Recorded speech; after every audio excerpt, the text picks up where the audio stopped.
저는 AI 언어 모델을 주제로 이제 네 분의 교수님들과 차세대 리포트를 이제 만들게 되었습니다. 이 발표를 준비해야 되는데 앞에 이제 발표하신 배 교수님 주제에 빠져갖고 나는 어떤 사람인가 이원하는 돼 있나 이런 생각을 하는데 어, 마지막 시간을 다 쓴 것 같습니다. 저는 개인적으로 드라이랩과 이제 웹랩 둘 다를 운영하고 있는 연구자고요.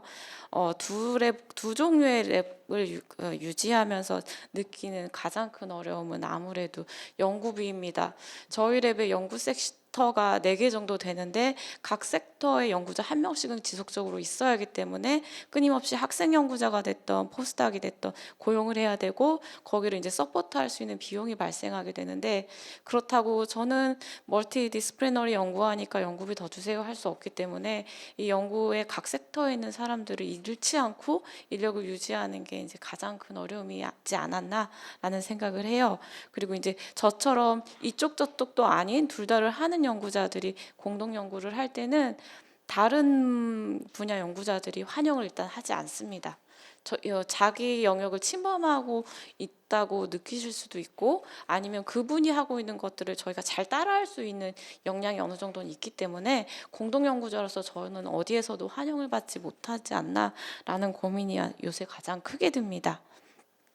차세대 리포트의 지필 목적은 이쪽도 아닌 저쪽도 아닌 분명히 박 포스닥 할 때까지는 AI 전문가가 아니었는데 오로지 저의 연구 질문을 해결하기 위해서 거기에 필요한 내용으로서 머신러닝을 시작을 하고 사용하다 보니까 조금 더 잘 알고 쓰면 좋지 않을까라는 생각에 이 리포트를 제안하게 되었습니다.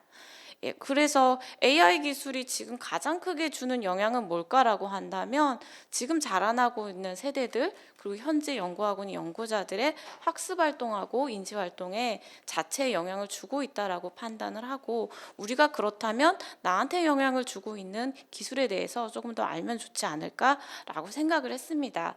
특히나 이제 AI 섹터에서 가장 큰 이제 포션을 차지하는 게 머신러닝이고 어나더 포션은 자연어 처리 기술이라고 한다면 저희 의학학 분야에서는 이제 왓슨의 출현이 굉장히 중요한 이제 시그널이 되었었습니다.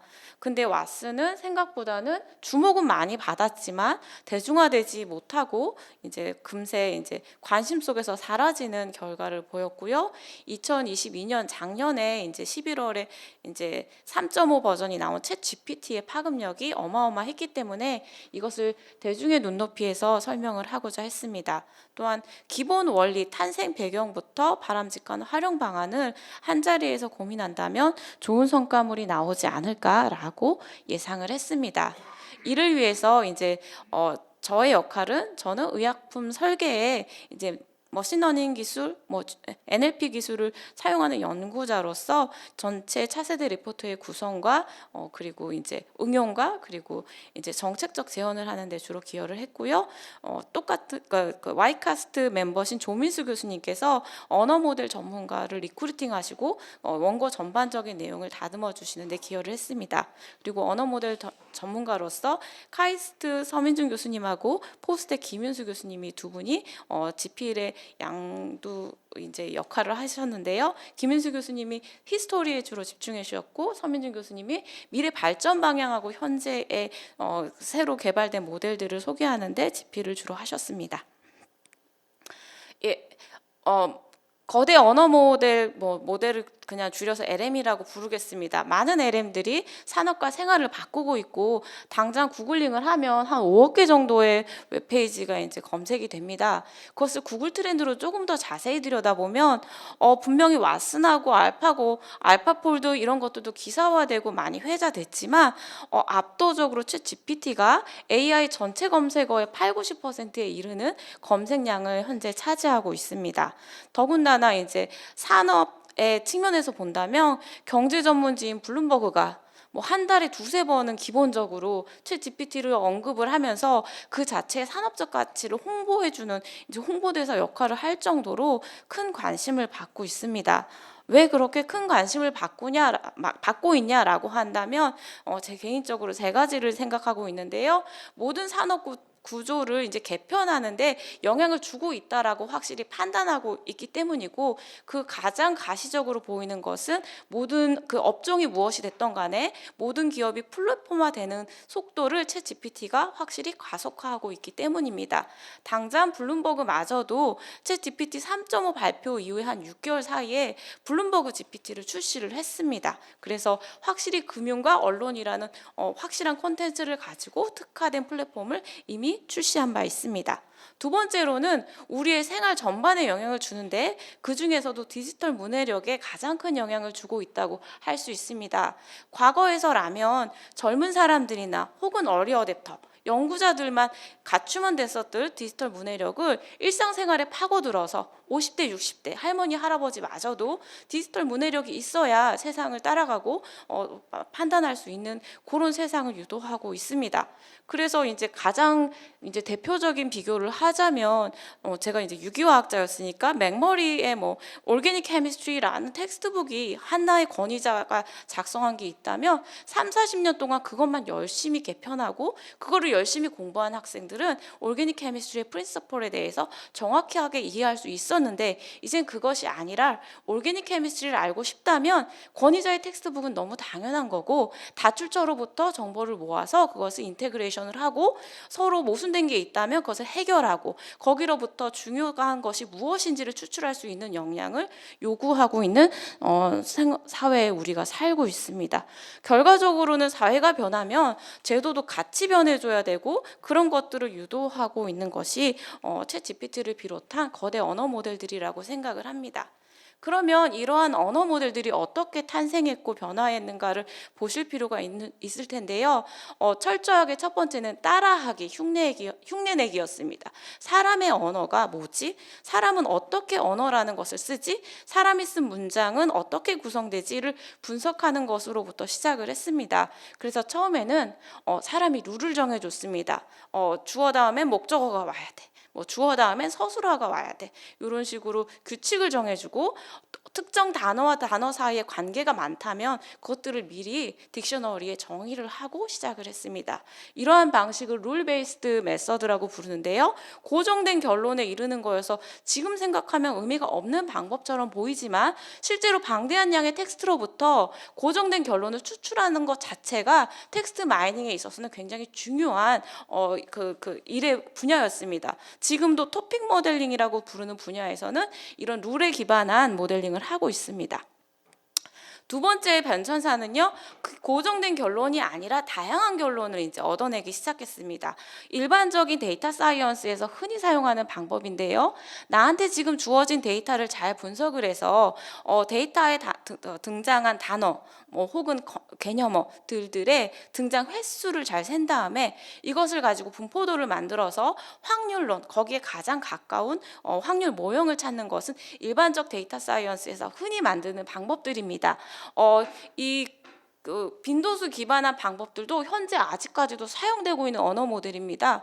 그래서 이제 어떻게 빈도수를 실제 단어의 의미하고 가깝게 만들 것이냐에 따라서 빈도수를 어떻게 수학적으로 조정할 것인가를 아직도 연구하고 있습니다. 그래서 밥을이라는 단어가 나왔다면 먹었다도 가능하고 먹는다도 가능하고 마셨다도 가능한데, 이것들을 다 확률값으로 만드는 그런 방식들이 등장했었고 지금도 파이썬 패키지들에 남아 있습니다.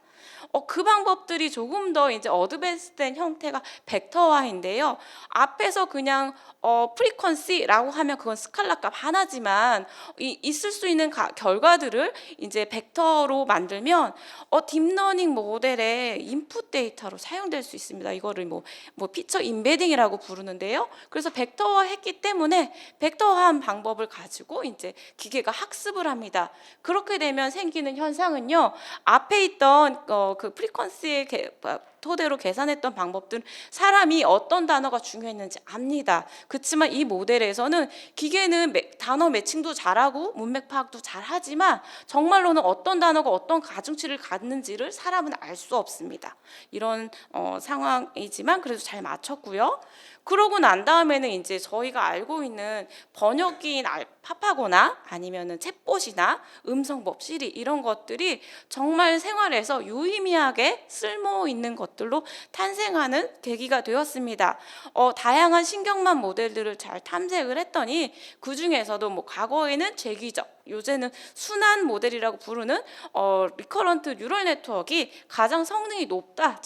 것을 사람들이 찾았습니다. 그래서 순환신경망을 이용을 해서 번역을 언어에서 언어로 번역을 하던가 언어에서 답변으로 Q&A로 만들던가 아니면 음성을 텍스트로 바꾼다거나 텍스트를 음성으로 바꾸는 이런 데이터 처리를 할 수 있었습니다.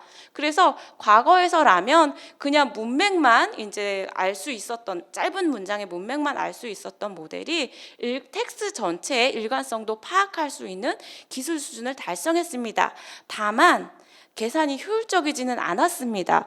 문장이 이제 맨 아랫단에 입력값으로 들어갈 텐데 보통의 신경망이라면 앞단에서 넘어온 데이터만 잘 처리해주면 됩니다. 다음 이제 히든 레이어에서. 그렇지만 이제 이런 재기적 순환 신경망에서는 앞단어의 정보도 받아서 내가 처리해야 되기 때문에 이게 서클로 만들어 놓은 저런 의존성이 발생을 합니다. 앞단어의 정보를 사용한다는 것은 조금 더 예측력 높은 아니면 성능이 높은 모델을 만드는 데는 좋지만 얘는 그 앞에 문제가 해결이 안 되면 뒤도 안 되는 데이터 처리 의존성 문제가 있고 이것은 반드시 어떤 규모의 데이터가 들어왔을 때 성능이 더 이상 개선되지 않고 그러니까 계산 자체가 잘 되지 않는 이런 문제가 비효율의 문제가 발생을 합니다.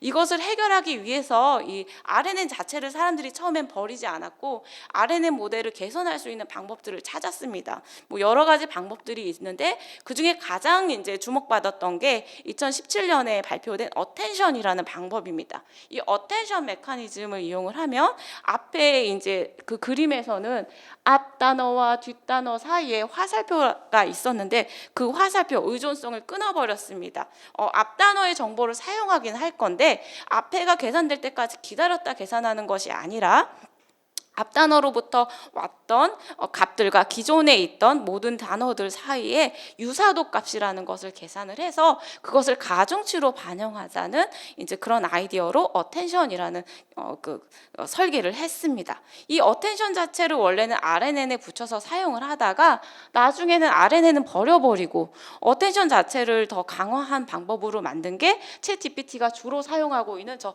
트랜스포머 모델입니다. 그래서 보시다시피 저 트랜스포머의 모델은 멀티 어텐션을 기본으로 사용하고 있고요.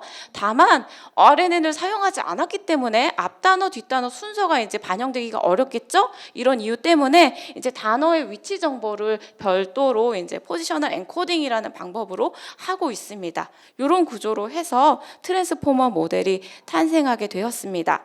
현재 챗 GPT는 1부터 4 버전까지 나와 있는데요. 3.5 버전 이후로는 아예 이제 공개를 하지 않고 있고요. 3.5까지도 논문으로서 우리가 어떻게 해서 개선했고 어떤 메서드를 썼어라고 보고는 하지만 정확하게 소스 코드로 이제 오픈을 해서 하고 있지는 않기 때문에 이 차세대 리포트를 쓰는 저자들도 짐작만 할 뿐 정확한 구조를 이제 어세스할 수는 없는 상태입니다.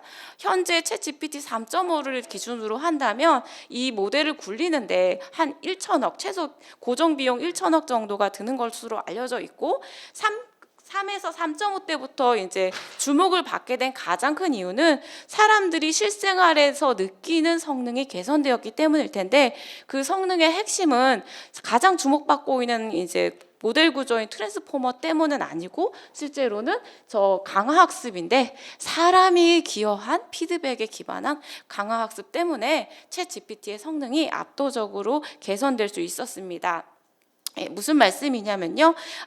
그 강화학습이라는 거는 사용자로부터 끊임없이 피드백을 받아서 결과물이 성능이 좋았는지 나빴는지의 피드백에 따라서 모델의 그 다음에 이제 상황이 바뀌는 그런 이제 머신러닝 학습 방법인데, 이때 챗 GPT 오픈 AI가 한 40명 정도의 세계 다 분야 전문가를 고용을 해서 이 사람들로 하여금 질의문 프롬프트하고 답변 이것을 미리 작성하게 했습니다. 그리고 그 질의문하고 답변을 가지고 이 트랜스포머 모델을 지속적으로 강화 학습을 시켰기 때문에 지금 우리가 피부로 느끼는 이제 개선된 성능을 확인할 수 있었습니다. GPT-4부터는 이제 텍스트 데이터뿐만 아니라 이미지 데이터도 이제 인풋으로 받을 수 있는 멀티 모달을 추구하고 있습니다. 챗 GPT 외에도 다른 상업과 오픈소스 모델들이 계속해서 발표가 되고 있고요. 오픈소스에 가장 선두로 이제 기여한 회사는 페이스북이라고 할 수 있습니다. 그래서 페이스북에서 공개한 오픈소스들과 이제 각 학계에서 이제 노력한 결과물로 오픈소스 모델들이 지속적으로 발표되고 있고, 그리고 많은 스타트업들이 오픈소스를 토대로 모델들을 만들고 있지만 지금 보시는 성능 지표와 같이 챗 GPT하고 확실한 차이가 이제 있는 것을 알 수 있습니다. 트랜스포머 모델 좋다. 그래서 이거 자체는 이미 기반 모델로서 정착이 되었는데 사전 학습을 어떻게 하는가, 미세 조정을 어떻게 하냐에 따라서 성능에 이제 차이가 나게 됩니다. 여기서 이제 잠깐 이제 챗 GPT를 비롯한 모든 언어 모델들이 가지고 있는 도전과 한계를 뭘까라고 이제 생각을 하다가 촘스키가 이제 뉴욕 타임즈에 기고했던 내용을 가져와 보았는데요. 가장 촘스키가 언어 모델을 인정할 수 없어라고 하고 있는 가장 중요한 부분은 반사실적 추론을 언어 모델이 못하지 않느냐라고 하고 있습니다. 반사실적 추론이라 함은 세상에 존재하진 않는데, 그리고 지금 불가능하다는 것도 다 알고 있는데, 기존에 존재했던 현상들에 대한 이해를 토대로 사람이 뭔가를 제시할 수 있는 능력을 이제 반사실적 추론 혹은 설명 능력이라고 불렀습니다. 이거 자체는 챗 GPT를 비롯해 어떤 언어 모델도 아직까지 달성하지는 못했습니다. 이것이 이제 언어 모델의 다음 단계의 도전이지 않을까 싶습니다. 촘스키는 개인적으로 이제 언어는 인간의 고유한 것이라고 생각하기 때문에 그 기계는 너무 많은 정보를 쓰는데 사람은 소량의 정보로도 대화가 가능해 라는 거, 그리고 사람은 설명을 생성하는데 기계는 우리가 보기에는 답변을 하는 것 같지만 실제로는 매칭을 하고 있을 뿐이야. 상관관계를 추론해서 입력과 그러니까 질문과 대화를 잘 추출할 뿐이야 라고 주장하고 있습니다. 거대 언어 모델의 앞으로의 활용 방안인데요.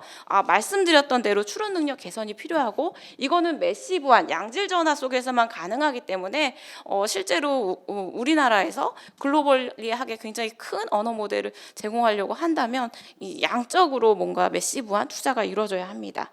멀티모델 학습하는 것이 당연히 다음의 수순일 거고요. 산업적으로 이용이 되려면 그 지능형 에이전트로서 한 모델이 사용될 수 있어야 합니다. 그리고 얼마나 재빨리 자기 산업 분야에 특화된 내용을 가지고 이 언어 모델을 활용하는가가 글로벌리하게 굉장히 중요한 상황입니다.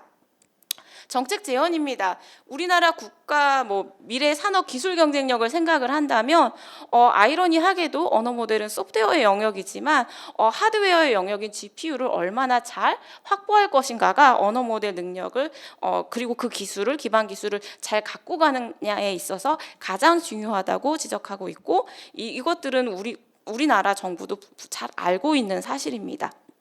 또한 민간하고 국가 간에 이제 기술 육성 시너지가 필요하다고 보고 있는데요. 이미 기술 선두 그룹들이 거대 언어 모델들을 이미 출시해 버렸고 잘 운영하고 있기 때문에 우리나라의 다음 카카오 같은 큰 대기업들이 열심히 투자한다 하더라도 그 기술 격차를 극복하고 시장 선점을 한다는 것은 현실적으로 불가능합니다.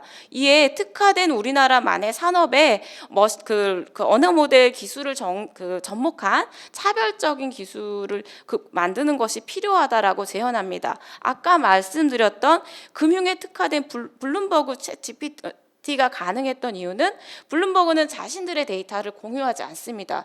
돈을 받고 파는 정보이고 크롤링 불가능하게 하고 지속적으로 과거에 릴리즈했던 정보를 지웁니다. 마찬가지로 우리나라는 한국어로 되어 있는 K컬처라든가 제조업 것들처럼 블룸버그가 갖고 있는 이제 차별적인 정보, 차별적인 데이터처럼 우리도 가지고 있기 때문에 그것을 접목한 기술 개발이 바람직하다고 보고 있습니다. 또 전 세계적으로 거대 언어 모델들을 잘 유용한 방향으로 사용하기 위해서 있을 수 있는 위험성을 통제할 필요가 있다고 봅니다. 이것이 굉장히 위험한 발상인데요. 산업이 크려면 정부가 규제하면 안 돼라는 게 일반적인 이제 방식입니다. 그래서 이것을 이제 차세대 리포트에 대놓고 넣기는 매우 어려웠습니다. 그렇지만 적어도 표준화된 문제가 되는 것, 성능 평가 지표, 무해성 지표 이런 것들은 들어가는 것이 필요하다고 판단합니다. 그래서 앞으로는 언어 모델뿐만 아니라 생성형 AI로 재구성된 사회 문제들이 발생할 거고 그 재구성된 사회에서 우리는 살아가야 할 텐데 이를 위해서 이제 뭐 모델 기반 방어 기술도 필요하고 아니면은 직업 대체 문제를 해결하기 위해서 새로운 직업을 만들어내야 하고 그리고 이미 학교에서는 디폴트로 이런 생성형 모델을 가지고 학생들이 학업을 해온다라는 것을 토대로 새로운 교육 체계를 만들어야 할 것이라고 보고 있습니다.